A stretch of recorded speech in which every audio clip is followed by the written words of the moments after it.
Boa noite. Continuaremos com o título Reencarnação em Laboratórios. Em laboratório, fizemos o exame de DNA na tentativa de se comprovar a reencarnação. Então, é uma pesquisa feita em 2006 com tipagens sanguíneas e o objetivo, conforme o vídeo anterior, seria um estudo para comprovar a reencarnação através do método mais confiável de identificação humana, que é atualmente o DNA, ácido desoxirribonucleico. Então, a continuação, não vou ser muito técnico, porque é um assunto cansativo, e vou procurar falar de forma simples, onde todos possam entender. Na minha entrevista anterior, sobre o exame de DNA de 2 tipagens sanguíneas, no objetivo de colher provas da reencarnação, eu mencionei 2 livros do Chico Xavier, como sendo Missionários da Luz e Ação e Reação. Uma vez que a nossa pesquisa com o DNA, ambos os protagonistas que nós pesquisamos, nos trouxe resultados relevantes no estudo da doutrina espírita. Então, nós fizemos essa experiência já faz um bom tempo, mas o resultado, embora não tenha comprovado as semelhanças ali da identidade humana entre essas 2 pessoas, esses 2 meninos, não obstante isso, esse estudo trouxe assim um outro resultado muito importante para a doutrina, sobretudo quanto à comprovação científica das obras do Chico Xavier. Então, vou explicar o porquê. Então, eu fiz uma outra pesquisa. Primeiro, eu fiz a pesquisa do DNA. Então, nós fizemos esse estudo, que foi realizado, a gente estava colhendo prova para tentar comprovar a palingenesia, a reencarnação. Mas, depois desse exame, dessa pesquisa com o DNA, em 2011, após a minha aposentadoria, eu me debrucei no estudo das marcas de nascimento, que são as marcas de nascença. Então, por quê? Porque seria uma outra prova, segundo os cientistas, sobretudo dos Estados Unidos, norte-americanos, que já vem há muito tempo utilizando dessa pesquisa para conseguir provas desse fenômeno. Então, primeiro eu fiz o DNA e depois eu fui fazer a pesquisa com relação às marcas de nascença. Então, isso aí começou em 2011. Então, eu vou dizer o porquê que essas 2 pesquisas trouxeram a comprovação através das obras do Chico Xavier e, sobretudo, da reencarnação, da vida após a morte. Também isso nos trouxe um avanço muito grande com relação às doenças, às síndromes, por exemplo, a doença do câncer, as síndromes congênitas, e hoje mesmo eu vou explicar o motivo disso tudo. Bom, então, quando eu comecei a pesquisa com as marcas de nascimento, eu fiquei mais ou menos durante 10 anos, vocês sabem, né, que eu fui convidando muitas mulheres para fazerem parte dessa página. E o objetivo era saber dos filhos que tinham nascido com as marcas, né? Então, eu pude confirmar ou descobrir que esses sinais de nascença, então, durante esses 10 anos, esses sinais de nascença pela medicina, dermatologia, que chama nevos, eles ocorrem na epiderme após o nascimento, eles se dão devido à influência do pensamento. Então eu descobri que as células do corpo humano, principalmente da epiderme, que é a primeira camada, epiderme, derme, hipoderme, depois a região subcutânea da pele humana, que é o maior órgão do corpo humano. Então essas marcas, elas obedeciam, eram dóceis aos pensamentos humanos. Mas de quem? Das mães grávidas, das gestantes. Porque quando a mulher está grávida, ela entra no estágio mediúnico. Então tudo o que ela pensa, ela pode imprimir no corpo espiritual do bebê que está dentro do seu ventre, no útero. Então começou daí. Então as marcas de nascença que a medicina, sobretudo a dermatologia, desconhece a causa, ela é oriunda do pensamento humano. Então ela também ocorre com os humanos e ocorre também com os animais. Então tanto os seres humanos quanto os animais, eles têm marcas de nascimento.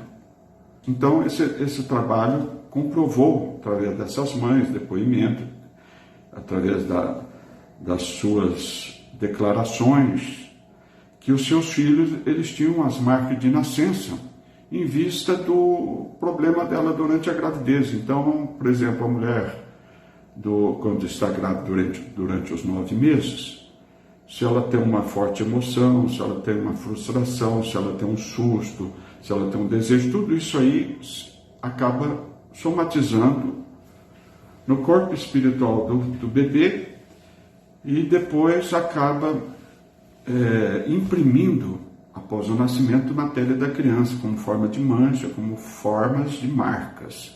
Eu fiquei tão especialista nesse assunto que dessas 7.000 mulheres que faziam parte dessa página do Facebook, 5 aceitaram, queriam marcar a criança, que gostariam que os seus filhos viessem com uma marca de nascimento. No entanto, somente 2 delas foram à frente da pesquisa e eu fiz um documento cartório, que vocês já sabem, onde eu pude fazer uma previsão garantindo que o filho de uma moça que está presente, hoje ela não está assistindo, aliás, ela nunca me assistiu, mas foi ela que permitiu que eu fizesse a experiência antes mesmo dela se engravidar do marido.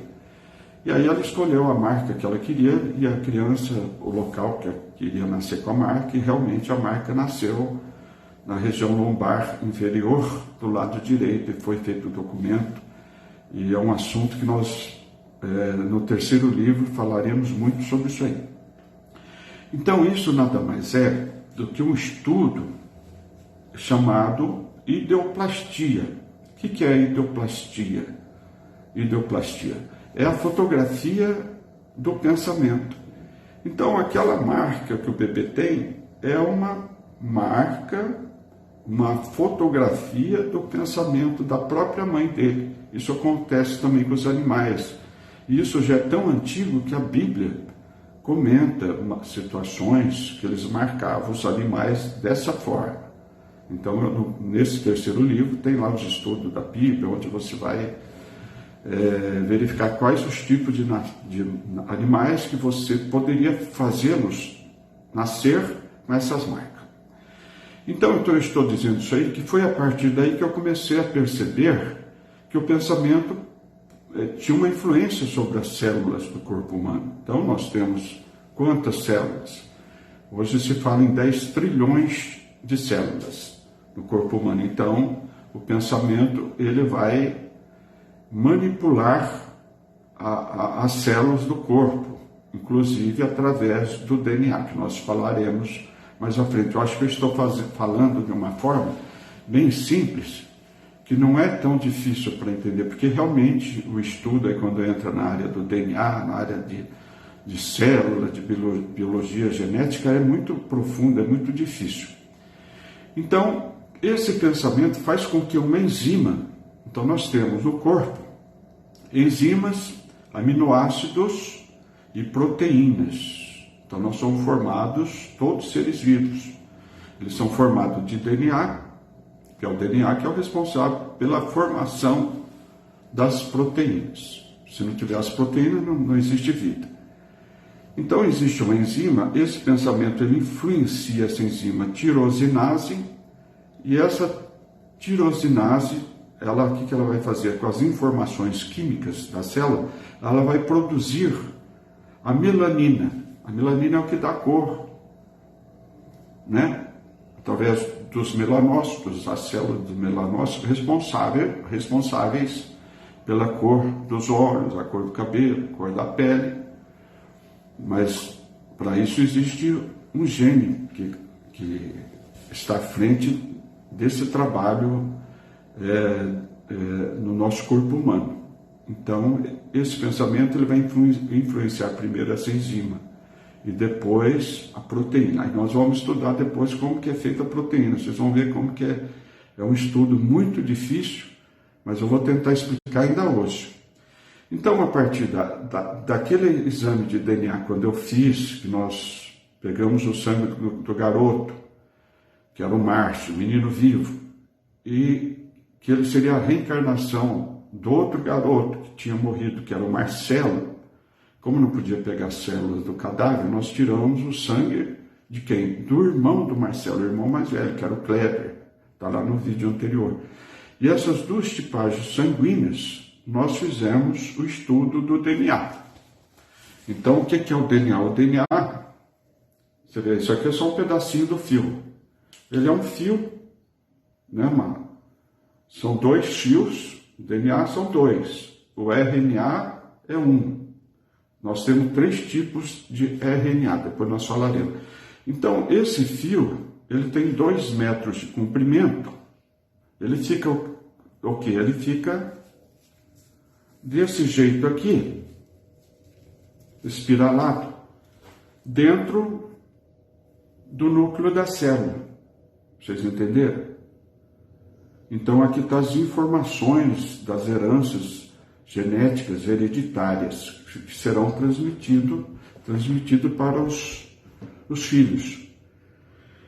Então, nós fizemos essa experiência de uma parte do fio.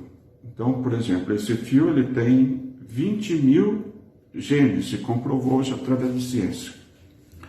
No entanto, somente 18.000 a ciência comprovou são genes que codificam proteínas. 2.000 não sabe ainda a função desses genes.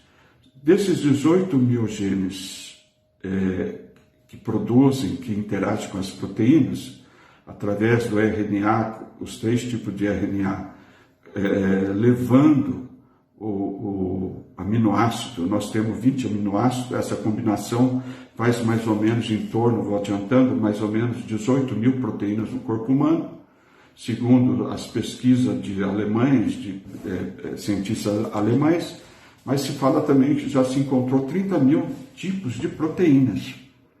Então vocês vejam como é complexo o ser humano. Então vocês imaginam o pensamento interagindo com, por exemplo, 30.000 tipos de proteínas em 10 trilhões de células. Veja a importância do pensamento, é ele que vai... Aí nós vamos começar a entrar no DNA, vocês vão entender. Então eu expliquei para vocês o DNA, é mais ou menos isso aí. Essa dupla hélice, um fio é um fio comprido.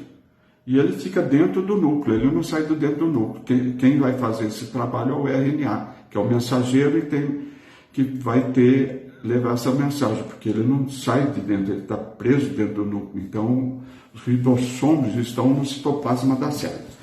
Portanto, nessa experiência, eu percebi que as enzimas, aminoácidos e proteínas são sensíveis aos pensamentos. Então, vocês vejam que interessante, não só dos seres humanos, os animais também, através do ectoplasma. Então, quem que carrega essas informações para as células. Lógico que existe a informação é através das reações químicas, as hormonais, através das glândulas, elétrica, através dos nervos ou do cérebro, mas, além disso tudo, existe o ectoplasma. Ectoplasma é uma energia, um fluido semimaterial, não é explicado pela ciência, que ele é obediente ao pensamento. Então, quando você pensa em alguma coisa, o ectoplasma, segundo as obras espíritas de Allan Kardec, seria o fluido vital. Então, o que nos dá vida? Se você tirar o fluido vital, o ectoplasma de uma pessoa, ela perde a vida. Então, quando você tira o ectoplasma, o fluido vital de uma folha de uma árvore, ela vai secar. Então, esse ectoplasma, ele vai transmitir o seu pensamento em direção às células. Então, ele é o veículo responsável para fazer esse caminho do pensamento até a célula, onde será realizada a síntese proteica, determinado pelo DNA. Então, o DNA ele é responsável pela síntese das proteínas. Se vocês entenderem isso, vocês vão entender, acho que algo mais fantástico no nosso planeta, que seria as curas espirituais, as doenças, a vida após a morte e, sobretudo, a reencarnação. Então, vocês prestem atenção que vocês vão entender. Então, esse pensamento, o ectoplasma é o veículo que leva esse pensamento até o interior da célula, onde está o DNA, que eu mostrei, que esse fio tem 2 metros, que acontece 2 fases chamadas, aí eu não vou entrar em detalhe porque para vocês é difícil, para nós todos, aliás, chama transcrição e tradução. Acontecem no citoplasma e envolve o RNA ribossômico. Então, os ribossomos que vão, então, através da transcrição e tradução dos outros 2 tipos, são 3 RNA, que vão dentro do ribossomo fazer a proteína. Assunto futuro, 3º livro, tal, que nós falaremos. Então vamos em frente. Voltando à pesquisa do DNA em laboratório em 2006, tentando-se provar a reencarnação, não obstante o resultado tenha sido negativo, na região neutra dos microsatélites. Então, o DNA tem uma parte que é neutra, porque ele não codifica proteína, essa parte. Só que essa parte aqui, o DNA ele é 99,9% idêntico para todos os seres da Terra, todos os seres humanos. Mas nessa parte ele diferencia. Então essa parte chama região microsatélites, que é uma região neutra. Então é aqui que é feito os exames para se saber, por exemplo, se aquele filho, o pai, por exemplo, Pelé, por exemplo. Então, quando fez o teste de DNA, a filha dele, é nessa região que vai saber se ele é o pai dela. Então, é a região ali onde vem a hereditariedade. Tem o DNA genômico, que é o cromossomo Y, esse que nós fizemos a reencarnação, e o mitocondrial, que é um DNA da linhagem feminina. Mas não vou comentar nada disso agora, porque não interessa, né? Então, é feita na região neutra dos microsatélites. Por outro lado, essa pesquisa nos trouxe um resultado surpreendente e relevante quanto aos genes codificadores, dentre 20 mil do DNA. Então, desses 20 mil, 18 mil, como já foi confirmado pela ciência, esses 18 mil genes voltam na vida atual. Então, você tem um DNA da vida passada. Aqui tem 20 mil genes, mas 18 mil já foram identificados pela ciência. 18 mil codificam proteínas. Então, se você tem um gene defeituoso na vida passada, por exemplo, câncer de mama, um exemplo. Eu não me lembro agora o número desse gene. Então, possivelmente, esse gene pode realmente se repetir nessa vida, porque são genes codificantes. Então, são esses genes que trazem a mesma aparência física. Então, hoje, os cientistas eles querem saber como é que o cara reencarna e vem com a mesma cara, o mesmo tipo, a mesma altura, idêntico ao que ele era no passado. É justamente esses genes codificadores. Então, esses genes, daqui a alguns anos, talvez 100 anos, 500 anos, vai se comprovar a reencarnação através dessas informações desse local do DNA. Então, você morre, o teu corpo espiritual, ele mantém essas informações genéticas, e mesmo que seja um outro corpo, com outra biologia completamente diferente, se aqueles genes que aquele ser herdou dos pais forem fracos, esse corpo espiritual que muitos hindus, os hinduístas chamam de Sankara, que é o perispírito, segundo a obra de Allan Kardec. Então ele vai influenciar esse DNA atual, trazendo consigo essas informações do passado. Então, não só vem as informações, como também adiantando as síndromes genéticas. Por que é síndrome? Porque a ciência desconhece a causa, quando conhece doença, quando desconhece síndromes genéticas congênitas, porque nasce consigo. Bom, então, a síntese proteica, 22 pesquisadores, através de 22 pesquisadores alemães, encontrou 18.000 proteínas. Então, um exemplo, vamos começar agora a esquecer um pouco essa parte técnica. Se em uma existência passada, uma vida que você viveu no passado, a pessoa possui uma vida imoral e delituosa, então nós praticamos lá um homicídio, né? Praticamos crimes, uma série de maldade, ódio, né? Vinganças. Então, esse corpo espiritual, nós temos 3 corpos: corpo físico, o corpo espiritual, perispírito, e o corpo mental. O corpo mental é o teu pensamento, ele não precisa de matéria, ele sobrevive sem a influência de qualquer tipo de matéria ou semimatéria. Então, esse corpo espiritual, quando se pratica um delito, ele vai gravar essa informação, tipo uma caixa preta de avião. Ou então, hoje, melhor falando, seria o disco rígido de um computador. Então, se a pessoa faz o bem, ele grava. Se faz o mal, também grava. Então, após a morte, no processo da ulterior reencarnação, na ulterior encarnação do novo corpo, um corpo diferente, com outros pais, o que acontece? Esses registros, essas cicatrizes e essas manchas do espírito vão atrair os novos genes.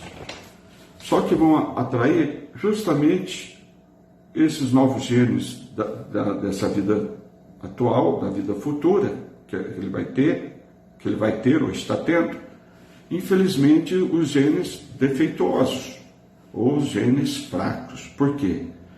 Porque o corpo espiritual dele se atrai com esses genes. Então, é uma questão de sintonia, de afinidade.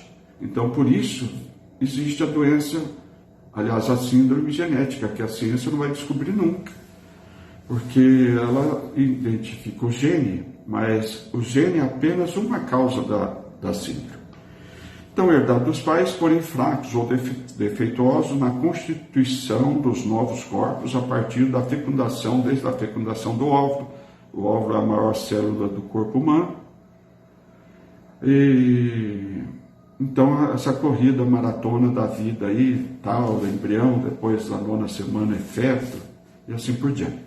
Evidentemente se trata de uma doença kármica. Então os hindus já conhecem esse assunto há milênios de anos. Então eles falam das doenças kármicas. Então, por exemplo, as doenças também psicossomáticas, elas acontecem primeiro no espírito, no corpo espiritual, para depois refletir no corpo somático.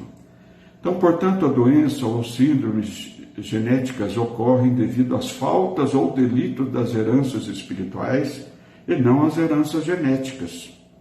E o gene defeituoso é apenas um complemento da futura doença. Vocês estão entendendo? Por isso a medicina, sobretudo, desconhece a causa ou mesmo não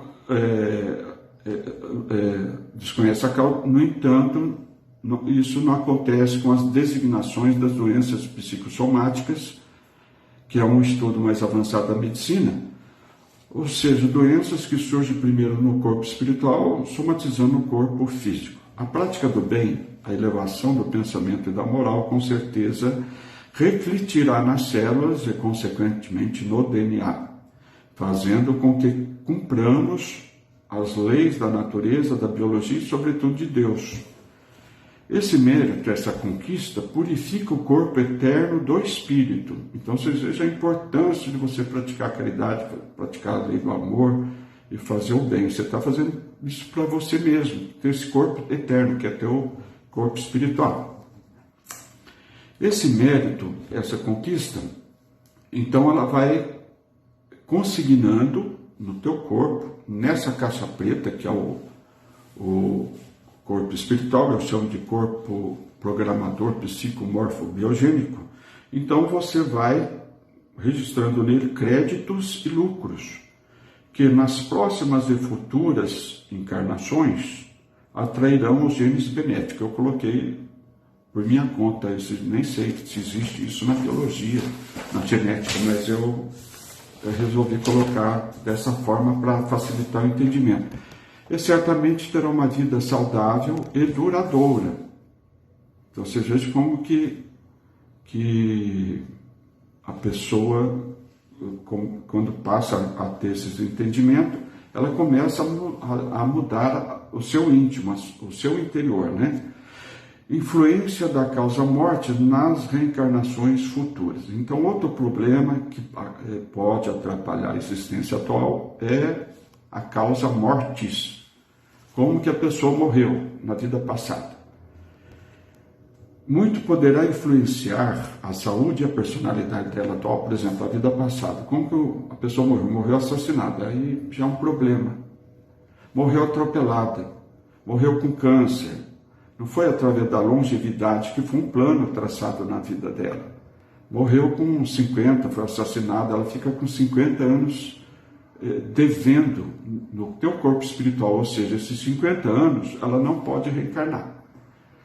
Então ela teria que ficar no mínimo 50 anos numa vida espiritual, do outro lado, que a gente chama de erraticidade, para reparar esse corpo espiritual. Porque se ela vier em vida, ela virá com inúmeros defeitos, ou aleijões, deformações físicas, e as síndromes, por exemplo, síndrome,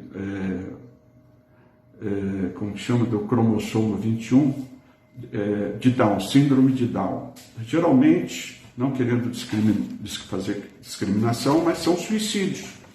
Então você acaba alterando na próxima encarnação o cromossomo 21 e você virá com esse problema genético. Então, essa causa-morte muito poderá influenciar a saúde e a personalidade, não só a saúde da pessoa, também a personalidade dela. Quando o tempo de intermissão é curto ou exíguo, então esse intervalo entre as encarnações, quando é de 0 a 20 anos, você pode ter certeza que a criança, quando ela começar a falar, ela vai se lembrar daquela vida, porque é um tempo muito pequeno. Como eu falei anteriormente, o espírito ele tem que permanecer de 100, 200, 250 anos do outro lado, para ele, como se diz, receber o véu de esquecimento dessa existência passada, porque Deus coloca esse esquecimento para que essa vida anterior, suponha que você é um assassino e agora aquela pessoa que se matou faz parte da sua família e você lembra disso aí, não, vai atrapalhar completamente a sua vida atual. Então é necessário o esquecimento, mas quando a reencarnação é sumária, muito próxima, a criança vai lembrar e vai ter problema, com certeza vai precisar de médico, tratamento psicológico, uma série de coisas que vocês já acompanham pela televisão. Então, por isso que eu falei da personalidade. Então, os traumas também vão se aflorar. Então, esse tempo, de todos os casos que eu pesquisei, geralmente é de 0 a 20 anos, porque esse corpo afetado pela morte física, ele terá que se refazer em vida espiritual, mas quando não dá na vida espiritual, o que acontece? Ele vai se refazer na vida física. E aí a medicina não entende, porque o cara nasce em cada situações terríveis, que a medicina não encontra uma explicação, jamais vai encontrar nele. Ele não podia vir para ele se refazer em vida, né? Então, ele teria que ter ficado lá naquele plano espiritual, 100, 200 anos, para que aquele corpo espiritual dele fosse refeito. Esses soldados militares que morrem na guerra, com granada, desaparece o corpo, quer dizer, imagina uma pessoa dessa, ou aqueles vítimas do Holocausto, da Segunda Guerra Mundial, que reencarnam rapidamente. É um problema terrível.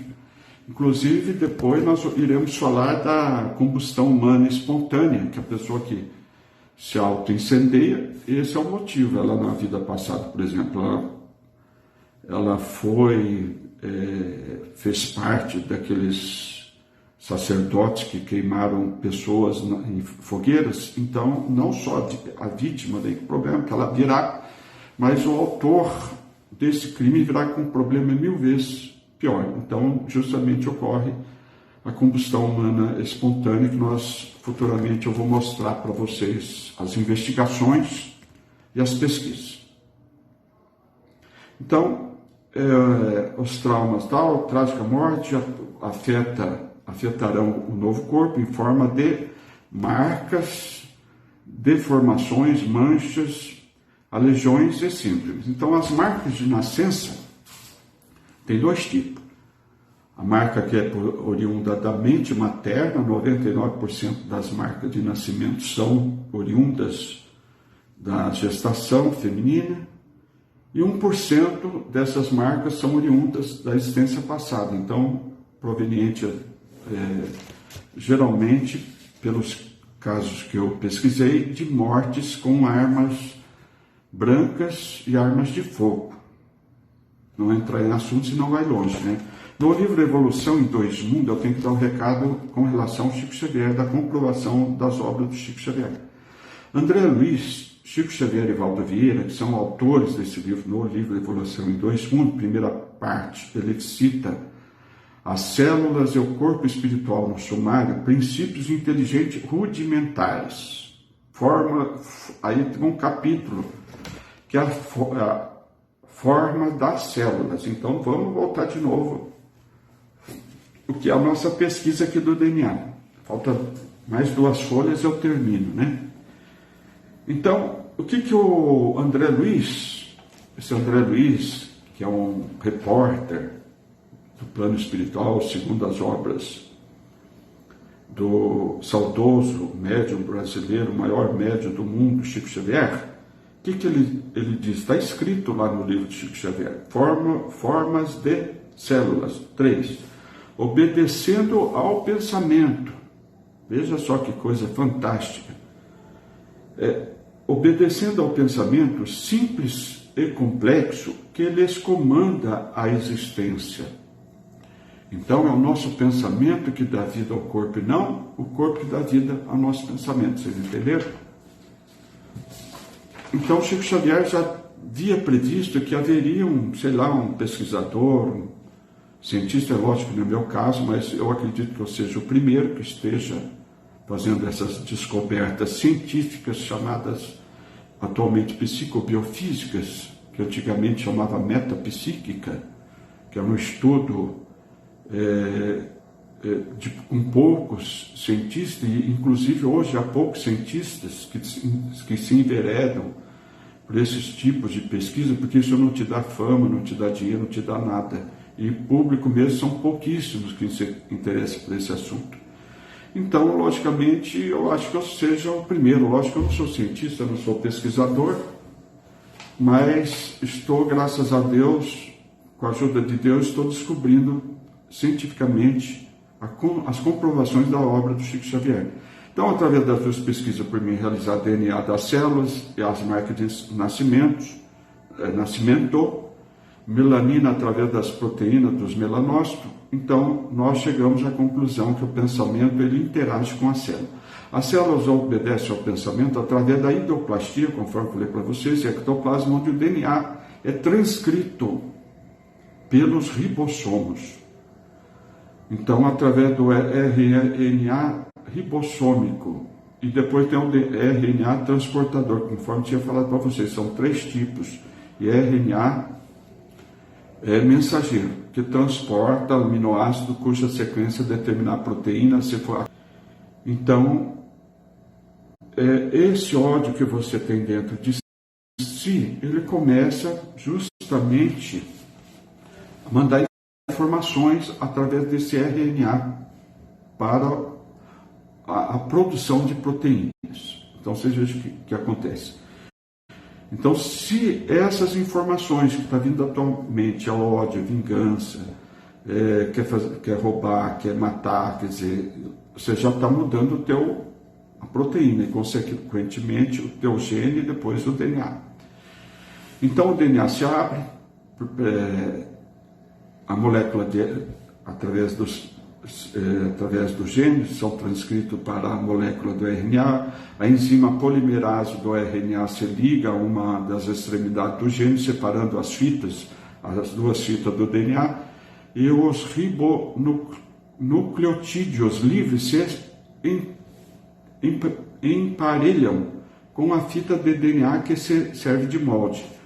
Códons, então, são formadas a união de aminoácidos segundo a sequência do RNA mensageiro. Então, começa a produção das proteínas. Bom, então, a sequência das bases nitrogenadas do RNA segue exatamente a sequência de bases do DNA segundo uma regra. Então, tem 4 letras. Não sei se dá para ver a letrinha. Então tem um alfabeto, existe 4 letras da vida.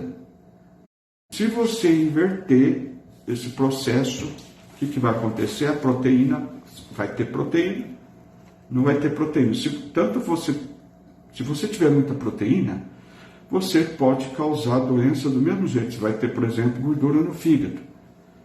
Então, se você não tem proteína, vai ter o câncer. Então, essa questão da proteína é muito complicada. Então, essas letrinhas, para que hajam a transcrição dos nucleotídeos, é importante o pensamento, a oração, a fé. Vocês entendem? Vocês estão entendendo? É aqui que começa essa influência do pensamento. Não precisa ser... A oração é um instrumento, né, de tudo na nossa vida, mas não adianta você ficar rezando aí o dia todo e praticando maldade para os outros, né? Então, a presença ou ausência de proteína nas estruturas da célula tanto combatem o câncer como criam a metástase. A proteína CD36, C de cebola, D de dado, terceiro, sexto, causa o câncer. Espalha células tumorais, pois adora comer gordura. Enquanto as proteínas TRPM7, T de tapete, R de rato, P de pato, M de Maria, sétimo, combate e evita a metástase. A obesidade aumenta o risco do câncer. Então, essa proteína, veja só, ela gosta de comer gordura. Por que você vai ter essa proteína? Por quê? Porque na existência passada, suponha que você comia muita carne. Então, você, a gula exagerada com relação à carne, logicamente vai alterar o gene. Então, o gene já traria essa informação da existência passada e iria atrair justamente essa proteína maléfica e onde a pessoa começaria a ter o câncer. A falta ou produção errada das proteínas nas células através dos ribossomos podem causar mutações e câncer. Ok? Bom, mutações. Olha, o cientista estuda as mutações das células. No caso, não vamos falar da parte genética agora, essa doença que viria externamente, por exemplo, uma radiação, fumaça, cigarro, né, que é o tabagismo. Mas eu, na minha opinião, depois desse estudo com o DNA, a maior mutação não está fora. Não está fora no meio ambiente, está dentro de nós mesmos. É nós que mudamos a nossa célula com as nossas ações negativas, com os maus pensamentos, com a falta da prática de amor, da caridade. Então, a mutação, na verdade, ela vem dentro de nós e não fora, como o cientista pensa. Então, o pensamento, a oração, a fé, ela altera esse processo justamente nas atividades dos 3 RNA, dos genes codificadores de proteínas, 30 mil genes, eu vou colocar 30 mil genes, mas confirmado 18 mil genes. 2.000 ainda não foi descoberto pela ciência. Então, a mutação ocorre, na minha opinião, em vista de nós mesmos. Nós mudamos o nosso. Se nós mudamos para o mal, nós podemos também mudar para o bem o nosso DNA. Então, DNA e RNA, polímeros, nucleotídeo, ácido desoxirribonucleico e ribonucleico, ambos são responsáveis por codificar e traduzir as informações que determinam a síntese das várias proteínas encontradas nos seres vivos. O pensamento interage justamente entre as bases nitrogenadas do alfabeto da vida. Adenina, guanina, citosina, uracila. Uracila já é RNA, né? Porque ele começa não no DNA, começa na mensagem. Assim como as curas, doenças também começam nos ribossomos. Então, o Chico Xavier, num outro livro, Evolução em Dois Mundos, o André Luiz comenta um assunto fantástico, do qual eu venho comprovar pelas experiências. Eu tirei o sangue de pessoas, inclusive de crianças, para fazer exame de laboratório de DNA. Quer dizer, eu não estou falando isso por mim, a minha opinião, não, foi baseado em estudo em laboratório. Então vocês vejam que é interessante, só que o Chico Xavier ele nunca fez experiência com sangue, com pessoa nenhuma, mas como que ele podia, nesse livro Evolução em Dois Mundos, ele diz o seguinte, que no interior da célula há uma espécie de ponto de encontro de matéria com espírito, indicando o citoplasma como uma fronteira avançada no ser espiritual.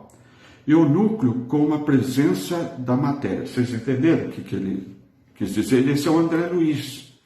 O André Luiz foi médico aqui na existência terrestre, quando esteve encarnado na vida, né, aqui na vida física. E era um médico, então ele tinha um instrutor dele, Alexandre, então ele está comentando algo fascinante na minha visão, e como que eu vou poder ficar quieto? As pessoas, você é um fanático, você está ficando muito envolvido com o espiritismo. Não, é porque eu descobri que é verdade o que ele está falando. Se fosse mentira, aí eu ficaria quieto, porque eu iria contra as obras dele, mas é verdade. Então ele diz assim, que a célula é uma espécie de ponto de encontro de matéria com espírito, que seria o DNA. É a matéria. Você passou do DNA, você está entrando no espírito, ou melhor, no corpo espiritual. Indicando o citoplasma como uma fronteira avançada no ser espiritual. E onde seria essa fronteira no citoplasma? É o ribossomo, porque o ribossomo ele está no citoplasma. Então, o núcleo como a presença da matéria. Matéria, o DNA, só que não é o DNA, ele não sai do núcleo, então ele manda o RNA. Então, vocês vejam, Deus, a inteligência, é impossível você conseguir entender a inteligência de Deus, é algo maravilhoso, uma coisa fantástica. Então, o citoplasma seria os ribossomos ali, essa fronteira, e o núcleo, a presença do DNA. Já estou terminando. Então, gene é um segmento, só para terminar, é um segmento de uma molécula de DNA. Então, vocês pegam, por exemplo, esse aqui é o DNA, é um fio. Ele tem mais ou menos 2 metros. E quando vocês pegam um pedacinho dele, só essa pontinha, é o gene. Então vocês imaginam colar aqueles terços que os avós, os nossos pais rezavam, tinha um monte de bolinha. Então, por exemplo, vocês imaginam aquele terço, cada bolinha é um gene, ok? Então ele é um ácido desoxirribonucleico, responsável pelas características herdadas geneticamente. Cada gene é composto por uma sequência específica de DNA. Então, cada gene é composto por uma sequência específica de DNA. Então, cada gene ele vai ter as informações dessa fita. Só que essas informações são as letras A, T, C e G. São só 4 letras. Adenina, timina, citosina e guanina. Esse é o do DNA, só que depois ela inverte. Para uracila, a adenina se transforma em uracila no RNA, que é o mensageiro. Mas não vou entrar em detalhes disso aí, porque agora não interessa. Que contém a receita para produzir uma proteína que desempenha a função no organismo. Pensando nisso, aqui nós terminamos a minha exposição, graças a Deus, mas quando nós estudamos biologia no colégio, os princípios da vida, eu me lembro, eu tinha um professor de biologia chamado Agostinho, e pela primeira vez ele falou no coacervado, né? Que seria o início da vida. Seria os aminoácidos que se juntam e depois as proteínas. Lembra? Lá no mar, depois tinha um raio, esquentou a água e ali houve o princípio da vida.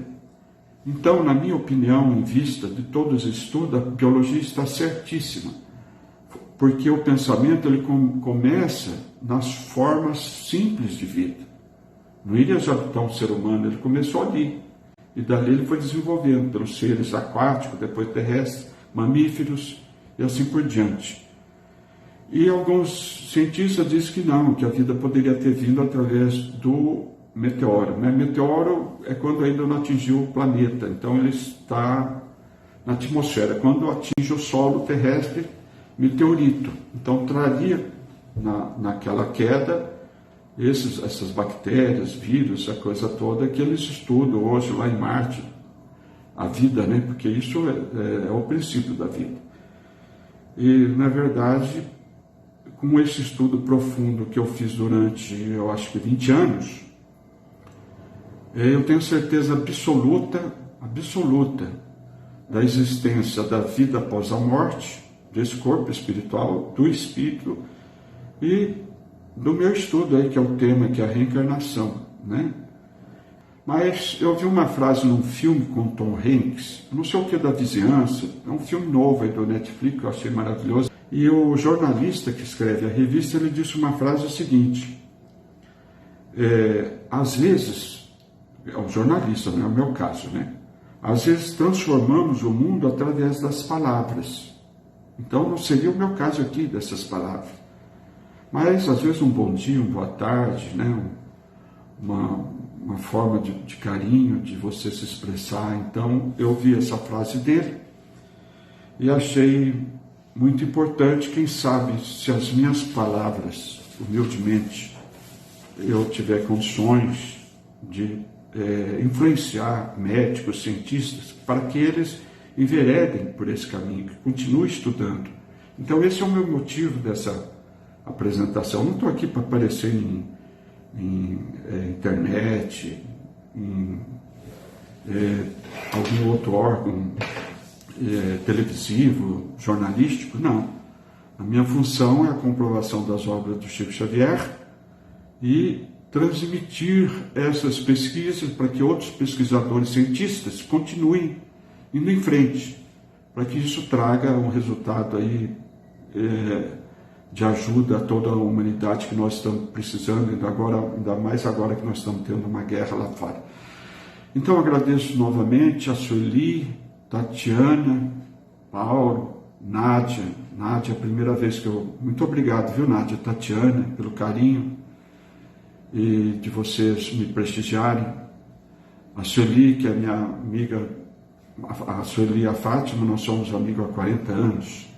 a Sueli é colega minha de turma, de Coen. Por onde vocês forem, em cada esquina, cada rua ou cada estrada, que a felicidade seja uma companhia constante na vida de todos vocês. Fique na paz de Jesus. Boa noite, muito obrigado.